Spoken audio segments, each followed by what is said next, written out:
Hello guys, सवाल है which of the following can be expected if scientist succeed into apomictic gene. अगर scientist apomictic gene introduce करने में सफल हो जाएं हाइब्रिड क्रॉप्स में, तो उसके क्या फायदे होंगे।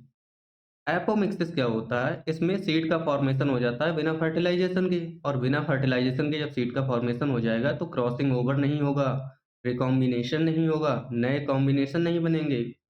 इससे क्या होगा, जो एपोमिक्टिक सीड हैं या एपोमिक्टिक जीन जिनके अंदर है, उन वैरायटी वाले सीड्स को हमें बार-बार बनाने की कोशिश नहीं करनी पड़ेगी, क्योंकि उनमें कॉम्बिनेशन नहीं होगा। पुराने सीड है वही हम फिर से बुआई कर देंगे खेतों में अपने, तो फिर से फसल तैयार हो जाएगी अच्छी-सी, क्योंकि उसमें क्रॉसिंग ओवर तो होना नहीं है, ना तो पॉलिनेशन होना है।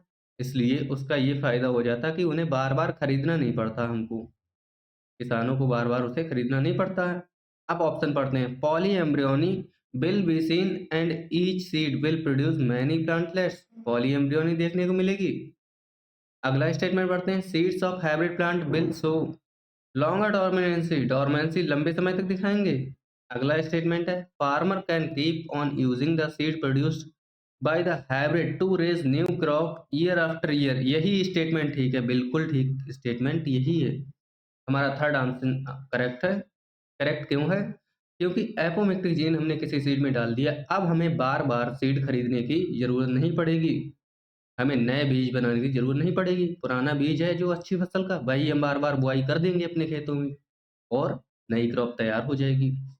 अगला पढ़ते हैं। There will be segregation of desired. Segregation तो होगा ही नहीं, क्योंकि एपोमिक्सिस है। इसमें फर्टिलाइज़ेशन ही नहीं होगा। तो थर्ड ऑप्शन हमारा करेक्ट जाएगा। Thank you.